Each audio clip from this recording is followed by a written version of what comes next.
আল্লাহর রহমতে খুব ভালোভাবে এবং সহি সালামতে আমি কিন্তু মালয়েশিয়ার বুকে ল্যান্ডিং করেছি। আমাদের প্লেনটা কিন্তু খুব ভালোভাবে ল্যান্ডিং করেছে এবং আমরা কিন্তু মালয়েশিয়াতে চলে এসেছি বন্ধুরা। মালয়েশিয়ার এয়ারপোর্টটা যদি কেউ দেখে থাকেন তাহলে অবশ্যই কমেন্ট করে যাবেন। আর যদি কেউ না দেখে থাকেন তাহলে মালয়েশিয়ার এয়ারপোর্টটা আসলে কেমন এবং রাতের আকাশে বিদ্যুৎ চমকালে মালয়েশিয়ার এয়ারপোর্টটা কতটা সুন্দর দেখা যায় সেই দৃশ্যটা যদি আপনার ভালো লাগে তাহলে অবশ্যই আমাদের চ্যানেলটা সাবস্ক্রাইব করবেন এবং পাশে থাকা অল বেল আইকন বাটনটি প্রেস করে দিবেন। আপনি যদি আমাদের ফেসবুক পেজটা ফলো না দেন তাহলে আমাদের ফেসবুক পেজটা ফলো দিয়ে রাখতে পারেন। এই ভিডিও ডেসক্রিপশন বক্সে আমি আমাদের ফেসবুক পেজের লিংক দিয়ে দিব, চাইলে ওইখান থেকে আপনারা আমাদের ফেসবুক পেজটা ফলো দিয়ে দিতে পারেন। এই ভিডিওতে আমি আপনাদের কাছ থেকে মাত্র একটি সাবস্ক্রাইবার এবং একটি লাইক আশা করছি।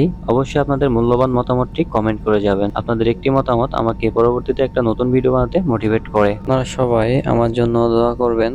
এখন থেকে আমার এই চ্যানেলে ব্লগ ভিডিও দেওয়া হবে, তাই যারা ব্লগ ভিডিও দেখতে ভালোবাসেন তারা অবশ্যই আমাকে সাপোর্ট করে আমাদের পাশে থাকবেন।